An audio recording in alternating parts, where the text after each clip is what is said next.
Billionaire visits her son's grave and finds a black waitress crying with a child. She was shocked. The light November rain turned the cemetery into a melancholy scene when Victoria Blackwood saw the scene that would change her life forever. There, in front of her son, Adrian's marble tomb, a young black woman in a waitress uniform held a small child, both crying as if the world had ended. Victoria stopped abruptly, her gloved hands clenching the bouquet of white lees. At 55, the AWIs to the Blackwood Industries empire had never seen these two people before. But something about the woman's posture and the child's delicate features made her heart race inexplicably. "Excuse me?" Victoria said, her voice cutting through the silence of the cemetery like a knife. "This is a private moment. You're in the wrong place." The young woman lifted her face, revealing eyes red from crying. "I'm sorry. I didn't know anyone was coming today." Her voice trembled, but there was a dignity there that Victoria hadn't expected to find. "Who are you?" Victoria asked, her ruthless business instincts kicking in. "And why are you crying at my son's grave?" The child, a boy of about 4, looked up at Victoria with bright green eyes she knew all too well. Eyes she had seen in the mirror for decades. Eyes identical to Adrian's. "My name is Jasmine Washington," the young woman replied, wiping her tears with the back of her hand. "And this is Tyler. I work at Bell's Diner in town. I come here every month because," she hesitated, looking at the child. "Because Adrian was important to us." Victoria felt the world spin. Adrian had died 3 years ago in a car accident at the age of 28, taking with him all the dreams she had for the Blackwood family. She had investigated every detail of his life after the funeral, trying to find meaning in his loss. She had never found evidence of serious relationships, let alone a child. "Important how?" Victoria asked, her voice dropping an octave. The rain began to fall harder, but none of the three moved. Jasmine looked into Victoria's eyes with a courage that surprised the billionaire. "Because Tyler is his son, and because I promised her that I would always take care of him no matter what." The bouquet slipped from Victoria's hands, the flowers scattering across the cold stone of the grave. 3 years. 3 years she had mourned Adrian's death, believing that her bloodline had died with him. 3 years to discover now that she had a grandson, a black grandson, raised by a waitress, living a life she could never have imagined. But there was something in Jasmine's eyes that didn't fit with the simple story she was telling. A caution, a hidden fear, as if she were keeping secrets much bigger than just Tyler's existence. What Victoria didn't know was that this revelation was only the first thread in a web of lies and betrayals involving people very close to her, and that Jasmine's apparent vulnerability hid a strength that was about to shake the foundations of Victoria's privileged world. If this story of family discoveries and buried secrets touched you, don't forget to subscribe to the channel to find out how a chance encounter in a cemetery would turn into the biggest twist in the life of one of the most powerful women in the country. 2 weeks after the cemetery encounter, Victoria had turned her private library into a command center. Private investigator reports covered the century-old mahogany table, each page revealing details about Jasmine Washington's life that left her increasingly disturbed. Single no-noun family. "Works 60 hours a week at 2 jobs to support her child?" Victoria muttered, leafing through the documents. "Lives in a 1-bedroom apartment on the poor side of town. No formal education beyond high school." His personal assistant, David Chun, stood silently beside the armchair. He had seen Victoria destroy corporate empires with less emotion than she was showing now. "What about the child's mother?" Victoria asked, her icy blue eyes fixed on a grainy photo of Tyler playing in a public playground.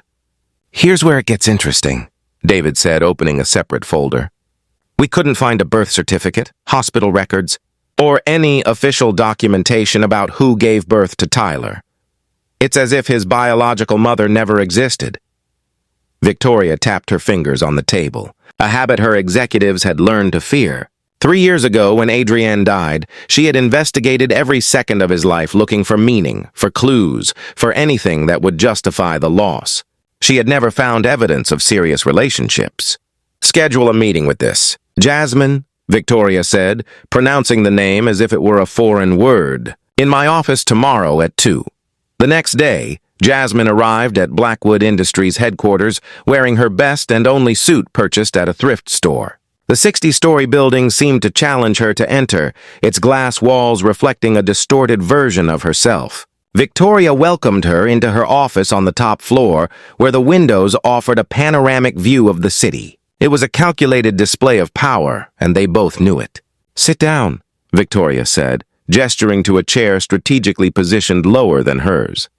"We need to talk about Tyler." Jasmine remained standing. "I'd rather stand." "Thank you. As you wish." Victoria opened a folder on the desk. "I've looked into you, Miss Washington. 2 jobs, no savings, living in conditions unsuitable for a child. Tyler is well cared for and loved," Jasmine replied, her voice calm but firm. Victoria smiled, a smile that didn't reach her eyes. "I'm sure you do your best, but a Blackwood child deserves more than your best. He deserves the best money can buy. And what exactly are you suggesting?" $200,000, Victoria said, sliding a check across the table to start. "Tyler comes to live with me, gets the education he deserves. The future Adrienne would have wanted for him. You can visit him on weekends, of course." Jasmine stared at the check as if it were a poisonous snake. "Are you trying to buy my son?" "He's not your son," Victoria said, her mask of civility beginning to slip. "He's my grandson, blood of my blood. And frankly, a waitress in her 20s can't offer him what a family like ours can." "Family?" Jasmine laughed, but there was no humor in the sound. "Victoria, may I call you Victoria? You want to hear about family? Tyler has called me Mom for 3 years. I wake up with him in the middle of the night when he has nightmares. I teach him math at the kitchen table. I read him bedtime stories. That's family." Victoria stood up, her height towering over Jasmine. "Noble sentiments, but the reality is harsh. You work like a slave to pay rent that probably eats up half your income. Tyler deserves private schools, trips around the world, opportunities you can never give him, and he deserves unconditional love," Jasmine replied. "Something you clearly didn't give your own son." The silence that followed was deafening. Victoria felt as if she had been slapped. "How dare you?" "Adrienne told me about you," Jasmine continued, her voice low but cutting. "About the missed meetings. The football games you never went to. The birthdays where you sent expensive gifts through assistants. You want Tyler because he's a second chance to clear your conscience, not because you truly care about him." Victoria clenched her fists. "You don't know me." "No, but I've met your son. And I know exactly why he never mentioned Tyler to you." Jasmine took the check and tore it in half, the pieces falling to the floor like wilted petals. "Tyler isn't for sale." "Then we'll do this the hard way," Victoria said, her voice taking on a dangerous edge. "I have resources you can't even imagine. Lawyers, investigators, connections at every level of government. I can prove that a single mother with no formal education living in poverty is not in the best interest of the child." Jasmine smiled for the first time since she had entered the office. And something in that smile made Victoria hesitate. "Victoria," Jasmine said softly, "you're assuming I'm just a poor waitress you can intimidate. But there are things about me, about Tyler, about Adrienne that you haven't discovered yet. And when you do—" She paused, her eyes flashing with a determination that surprised the billionaire. "Well, let's just say your investigators aren't as good as you think they are." She headed for the door, pausing only to look back over her shoulder. "And Victoria, the next time you want to talk about Tyler, it will be on my terms, not yours." After Jasmine left, Victoria stood alone in her office, the floor still littered with pieces of the torn check. For the first time in decades, someone had walked away from a negotiation with her holding all the cards. What Victoria couldn't understand was why a simple waitress displayed such unshakable confidence. It was as if Jasmine knew something, some secret, some card up her sleeve that rendered all of Victoria's threats and power irrelevant. Even more disturbing, for the first time in her life, Victoria Blackwood felt as if she were being watched, studied, evaluated by someone who saw right through all her defenses and wasn't at all impressed with what she found on the other side. 3 days after the confrontation in the office, Victoria received a call that left her stunned. Her lead attorney, Richard Thornton of the renowned firm Thornton and Associates, sounded nervous, something extremely rare in their 20 years of partnership. "Victoria, I need to tell you something about the custody case," he said, his voice tense. "I got a call today. Miss Washington's—" Tense. "I got a call today. Miss Washington's legal representation. She hired a lawyer." Victoria laughed, drumming her fingers on the table. With what money? It must be some unprepared public defender. Actually, Richard paused. It's Morrison, Caldwell, and Pierce. They're representing her pro bono. Victoria nearly spilled her coffee. Morrison, Caldwell, and Pierce was one of the 3 largest law firms in the country, specializing in civil rights cases and known for never losing a major court battle. That's impossible. Why would they be interested in some waitress? I don't know. But there's more. They've already filed a preventive petition claiming that any attempt to forcibly remove the child would constitute legal kidnapping based on socioeconomic discrimination. Victoria hung up the phone hard enough to crack the receiver. Jasmine had played her first card, and it was a much more powerful card than Victoria had imagined possible. Meanwhile, in Jasmine's modest apartment, a very different meeting was taking place. The room was crowded with people Victoria would never have expected to find there.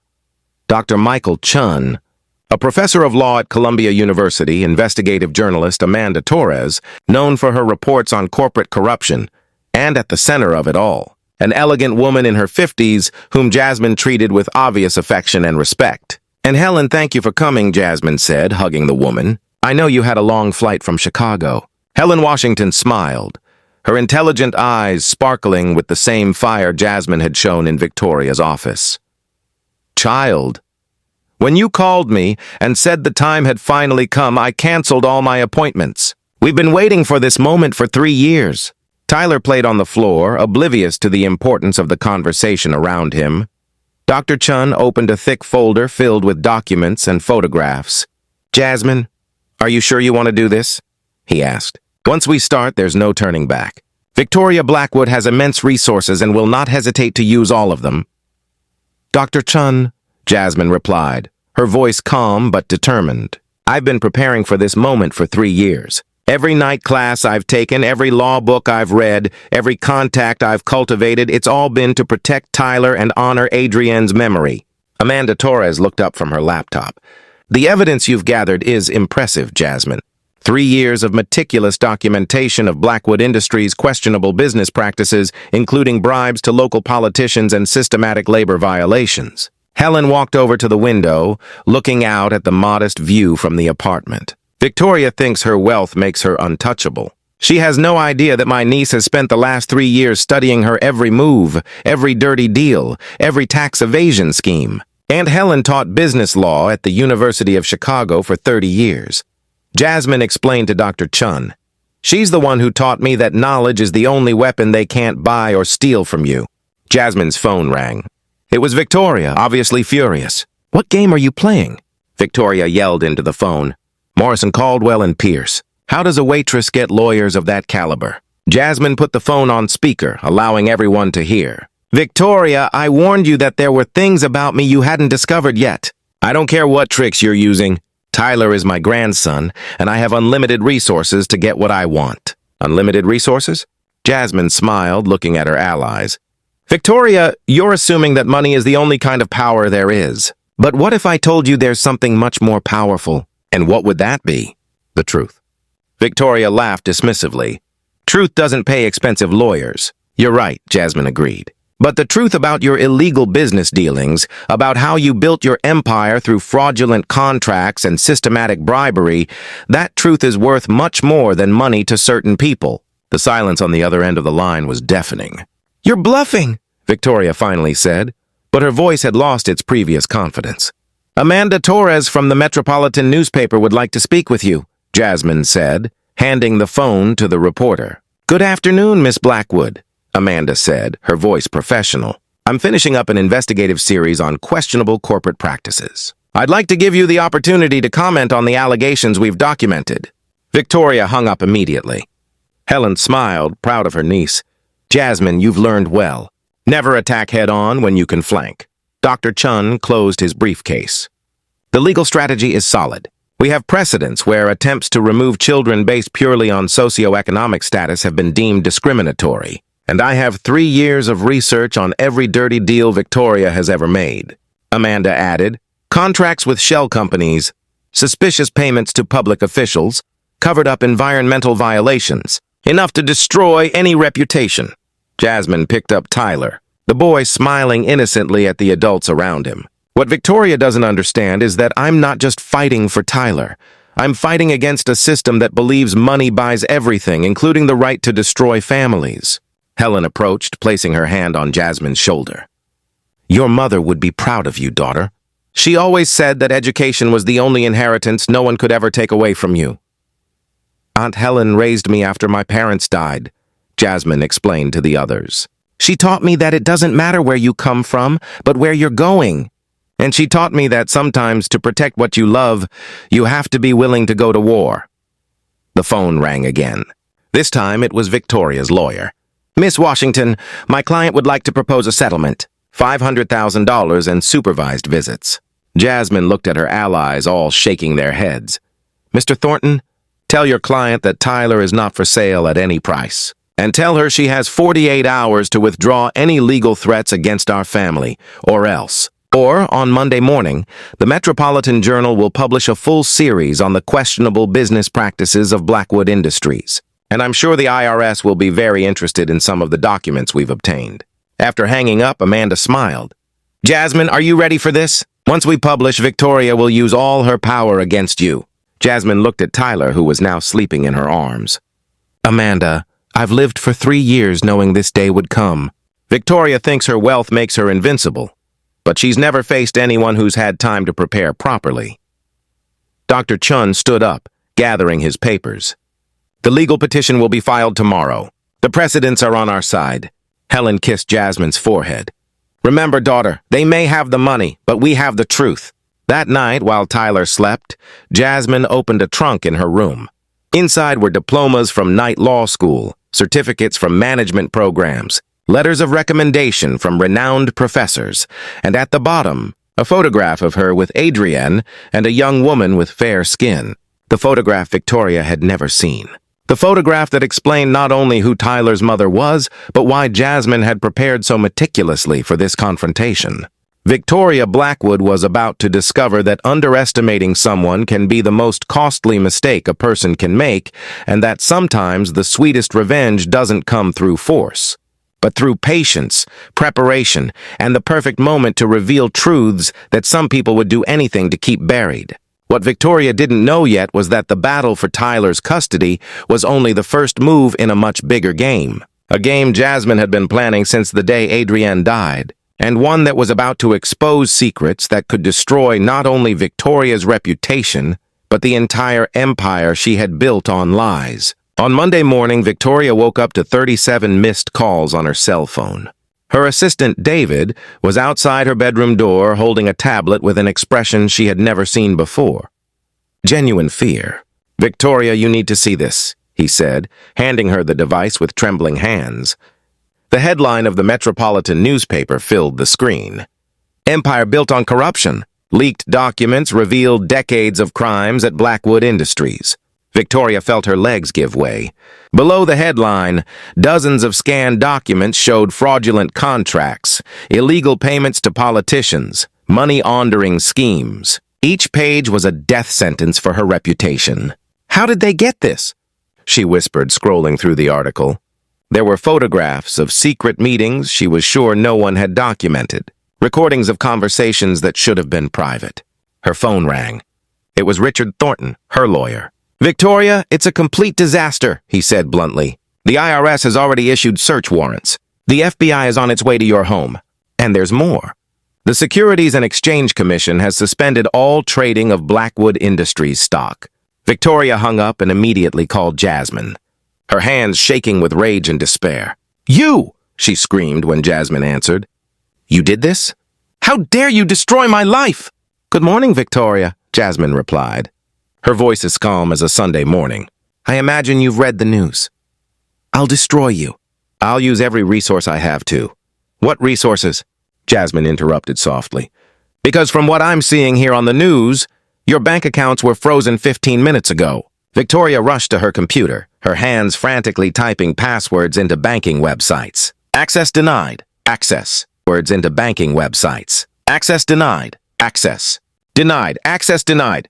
This is impossible, she muttered. Victoria, there's something my investigators didn't mention, Jasmine continued. Amanda Torres doesn't work alone. She has a team specializing in financial crimes. Every document you've fraudulently signed in the last 20 years has been tracked. The television in the living room showed reporters in front of the Blackwood Industries building. Employees were leaving carrying boxes, their careers destroyed in the morning. The name she had built over decades was being smeared live on national television. "Why?" Victoria asked, her voice breaking. "Why do this to me?" "Because you never asked about Tyler's mother," Jasmine said simply. "If you had, you would have found out that her name was Jessica Blackwood." Victoria's blood ran cold. "That's impossible. Jessica was the daughter of Robert Blackwood, your cousin. The same cousin you betrayed in 1995 to steal his share of the family business." The memories came flooding back. Robert, young and confident, signing documents Victoria had altered. The family feud she had won through lies and manipulation. His expulsion from the family. "Jessica grew up poor because of your betrayal," Jasmine continued. "She met Adrian in college. They fell in love, but she was afraid to tell him who she was, knowing you would kick her out of his life, just like you did to her father." Victoria vaguely remembered Robert mentioning a daughter before disappearing from their lives. "When Jessica died in childbirth, Adrian came to me in desperation. I was her best friend and he knew Jessica wanted me to take care of Tyler. But Adrian also discovered the truth about what you did to Jessica's family."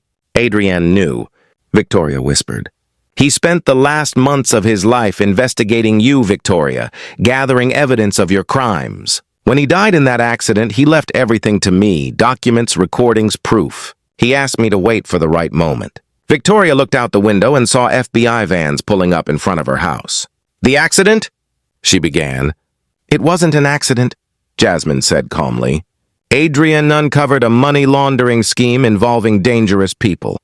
People you hired to take care of problems. They killed your own son, Victoria." The revelation hit Victoria like a shot. Adrian had died because he had uncovered her crimes. She had killed her own son through her greed.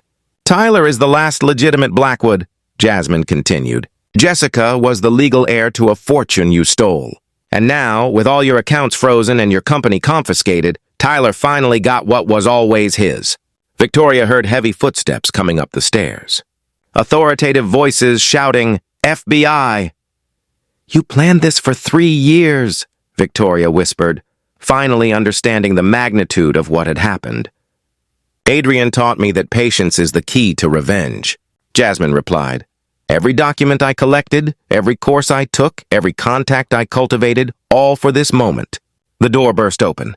Federal agents entered with arrest warrants. "Victoria Blackwood, you're under arrest for tax fraud, money laundering, and conspiracy." As the handcuffs clicked around her wrists, Victoria heard Jasmine one last time.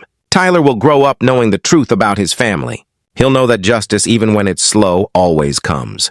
Television cameras captured Victoria being led away in handcuffs. Her fall broadcast live to millions. The empire she had built on lies crumbled in a matter of hours. That afternoon, Jasmine sat in the park with Tyler, watching him play on the playground. Her phone rang. It was Helen. "Daughter, I saw the news. How do you feel?" "Like Adrian can finally rest in peace," Jasmine replied, watching Tyler laugh as he slid down the slide. "And Tyler will grow up knowing that his family fought for justice, not revenge." What Victoria had discovered too late was that Jasmine wasn't just a determined waitress. She was the guardian of a stolen legacy, a woman who had turned 3 years of quiet preparation into the most perfect execution of justice the courts had ever witnessed. 2 years later, the Millbrook Women's State Prison was a very different place from the penthouse office Victoria had once commanded. Dressed in a standard orange uniform, she worked in the laundry for $2.50 an hour, an irony that was lost on no one. "Blackwood, you have a visitor," the guard announced. Victoria expected to see her former lawyer or some journalist. Instead, she found Jasmine in the visiting room, elegantly dressed in a navy blue suit that cost more than Victoria earned in 6 months. "I've come with news," Jasmine said confidently. "Tyler has just been accepted at Phillips Academy, the same school Adrian attended. Full scholarship." Victoria felt a twinge of what might have been pride. "Why are you telling me this?" "Because you're his grandmother, and because Tyler asked me if bad people can become good." Jasmine paused. "I told him it depended on whether they truly wanted to change." Jasmine opened a folder with photographs of Tyler smiling in his school uniform. "He's learning the violin just like his father. His teacher says he's a natural. How can you afford all this? Jasmine smiled with genuine satisfaction. The fortune you stole from Jessica's family was returned by the courts. Tyler is now heir to the entire legitimate Blackwood estate. Ironic, isn't it? Victoria closed her eyes. And you? What did you get out of all this? I got the chance to give Tyler what you never gave Adrian. A family that puts love above money. Jasmine stood up. And the peace of knowing that Jessica and Adrian can finally rest. Tyler, is he happy? He's loved, Jasmine replied. And that's all that ever mattered. Meanwhile, Tyler ran through the garden of his new Connecticut home, a cozy property overlooking the lake. Jasmine watched from the porch, a framed NBA degree behind her. Mom, can I play the violin for you? Tyler shouted, running toward the house. Of course, my love, Jasmine replied, thinking of how proud Adrian would be. Helen Washington visited regularly, sharing family stories that Tyler carried with pride. And Helen taught me that the best revenge isn't destroying your enemies, Jasmine had explained to Tyler, but building something so beautiful that they regret not being a part of it. Tyler would grow up knowing that his family had fought for dignity, not revenge. That even when the world seems unfair, there is always a clever way to rewrite the narrative. Victoria had tried to buy a grandson, but she had discovered that family cannot be bought. It is built through love and presence. She had lost everything because she confused power with value, money with dignity. Jasmine's real victory was not destroying Victoria. It was building a future where Tyler would never repeat the mistakes of the previous generation. Where a child would grow up knowing that identity is not defined by skin color or bank account, but by strength of character. Victoria tried to use her money to steal Tyler, but she discovered that true love is priceless. Jasmine proved that persistence and intelligence always win over arrogance and prejudice. Have you ever faced someone who tried to diminish your dreams because of your origins?